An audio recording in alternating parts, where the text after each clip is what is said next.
Criei um aplicativo em 4 dias e eu acredito que isso foi meu tempo recorde. Eu basicamente criei um aplicativo chamado Bíblia Quiz, mas você deve estar pensando, criou um aplicativo de Bíblia?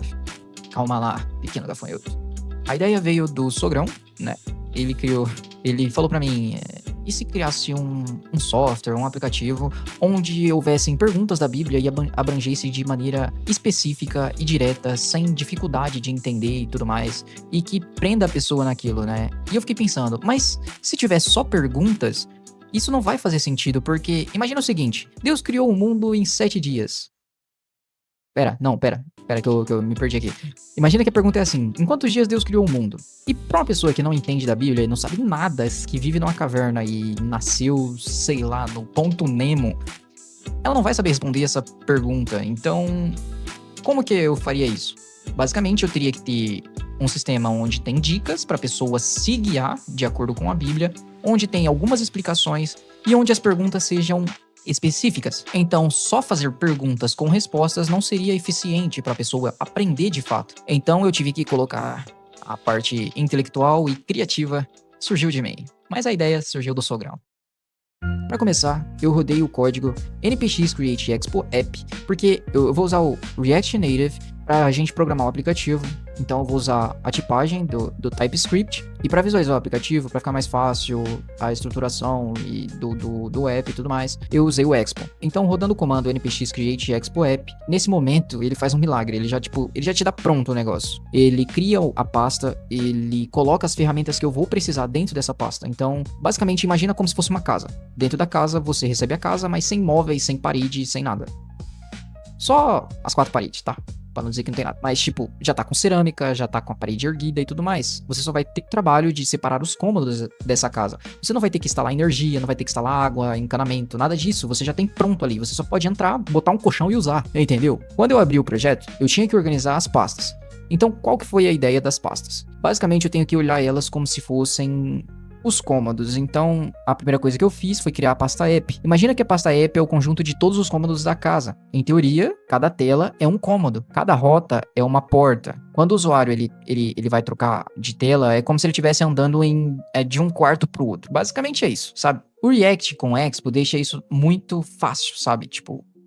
Bem de boa. Então, foi por isso que eu usei eles. No meu vai ter 3 botõezinhos iniciais, que é o botão da tela Home, dos Achievements, que são as conquistas, e o perfil do usuário. E esses botões eu criei dentro da pasta Tabs. A pasta Tabs, ela vai fazer o roteamento do corredor principal da casa. A sala, a cozinha e o quarto principal, que seria o meu quarto, eu uso Tabs, que vai ser a analogia que eu fiz agora.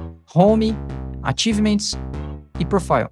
Entendendo isso, fica fácil de você criar as pastas e dominar a hierarquia do sistema. Depois que a casa existe, a gente pinta ela e escolhe cor da parede, por exemplo. Pensando nisso, a gente tinha que criar o Theme Provider. A gente tinha que criar nossas cores, que se eu quiser que fique um tema claro, eu seleciono a cor clara. Se eu quiser que fique um tema escuro, eu seleciono a cor escura. E assim sucessivamente. Então a gente criou o root do CSS baseado no TypeScript e colocamos ali os temas de cores, background, text, que são as cores para os textos, a raridade dos itens que vão ter, que é comum, incomum, raro, épico, lendário, dentre essas coisas, sabe? O outro cômodo que a gente criou é a pasta Utils. Basicamente, ela é o armário onde a gente vai buscar todas as ferramentas que a gente precisa para que a casa funcione, basicamente. São funções reutilizáveis. Nada jogado pela casa. Fica lá dentro. Utils.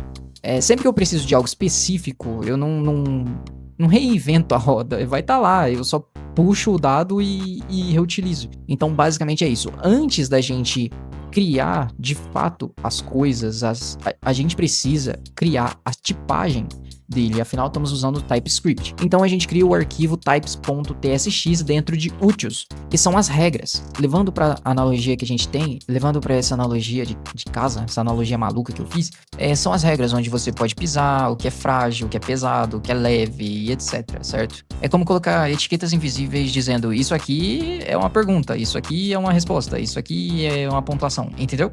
É isso, tá? Agora pensa comigo, a casa precisa lembrar das coisas. Quem entrou, o que foi respondido, qual foi a pontuação. Para isso, eu uso o Zoo Stand. O Zoo Stand é como uma memória local, né? Ele é o cérebro guardando tudo, sabe? Basicamente é ele que vai fazer esse trabalho pra gente. A mesma função de um servidor, só que localmente, em cache, que não vai pesar muito, porque são strings, são apenas strings, né? No fim das contas, o usuário tem ali, basicamente, as tipagens. Dentro dessas tipagens, a gente coloca todos os tipos de arquivos, os quizzes e tudo mais, e ele faz uma comparação com os dados. A tipagem salva vidas, porque se você tiver um tipo de erro, ele não prossegue. Ele fala, ó, tá com um erro de tipagem. Ou seja, eu não tô identificando o capítulo, você pediu para trazer o capítulo, mas não tem, então dá problema de tipagem, ou a tipagem não tá autorizada para aquele tipo de requisição. Então a tipagem ela salva vidas nesse quesito. Então, depois de definir todos os tipos, eu basicamente coloquei os arquivos dentro de utils. Todos os livros eu vou colocar dentro de utils. Cada livro possui um nome dele mesmo, por exemplo, Gênesis. Em Gênesis tem Gênesis Quiz, que é onde vou armazenar todas as perguntas. Lembrando, eu defini já a tipagem dele, então eu puxo ali a tipagem, eu coloco aqui export const Genesis quiz e puxo a tipagem, quiz item, e dentro eu coloco as perguntas. Ali dentro vai armazenado o ID da pergunta para identificação, o capítulo, versículos de referência, a pergunta em si, as opções, a resposta correta, dica, contextos adicionais. Então, tudo isso a gente tem essa informação e armazenada. Beleza. Fazendo isso, eu desenrolo todas as outras perguntas. Ok, já tenho o primeiro livro, basicamente é só puxar e organizar a lógica. Então, a gente cria o arquivo quiz. O arquivo quiz é onde o jogador vai estar jogando, vai estar, respondendo as perguntas. Já no caso do arquivo quiz result, é se ele perder todas as vidas, ele vai para o resultado das perguntas. Quanto de experiência ele ganhou. Tudo isso é calculado baseado no que a gente armazenou no Zoo Stand, de acordo com o que ele foi jogando. Beleza? Então a gente já tem dois arquivos, o quiz e o quiz result. A gente define toda a lógica e estrutura dessa maneira. Eu não vou focar muito aprofundado em coisas muito específicas no código para não ficar um vídeo chato. Entendendo isso, eu basicamente coloquei depois... Tinha que saber onde o usuário começaria. Se ele não tiver já definido um nickname, um apelido para ele, ou seja, se ele não tiver já uma continha feita ali no aparelho dele, ele vai ser direcionado para recepção, ou seja, para a página que pede para ele definir um nome. Ele coloca um nome e ele já vai começar jogando. Aperta em começar, ele já vai ser direcionado para a página inicial do aplicativo, e isso é muito louco. Então, o Zoo Stand ele faz isso, ele armazenou, ele identifica, é direcionado. Ah, mas se fechar o aplicativo, já está armazenado localmente, então ele vai identificar que o usuário já está registrado localmente, ele já vai enviar o usuário para aquela região. Beleza.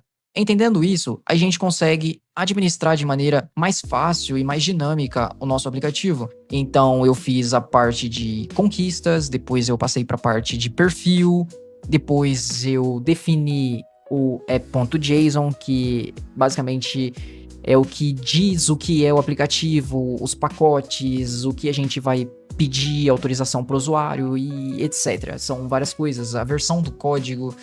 Então, a lógica por trás disso foi eu criar algo divertido, algo que fizesse as pessoas jogarem e aprenderem de maneira simples e fácil, e tudo de acordo com seguindo a ideia do Sobrão. Eita, eu fui para tentar subir na Google Play e me deparei com um problemaço. A Google Play não estava identificando a minha identidade e eu tinha pagado os $25. Cara, é $25. $25. Você tem noção? Convertendo isso, eu enchi o Google de e-mail. Depois de eu encher eles de e-mail, expliquei tudo, mandei documento de residência, documento de RG, documento de certidão de nascimento, mandei tudo. E aí eles aprovaram. Ai, que maravilha. E eu tava feliz da vida. Mas, é legal, entendeu? Então é isso. Obrigado por assistir até aqui. Se inscreve aí pra acompanhar essa maluquice que eu tô fazendo. Tamo junto. É nóis. Falou.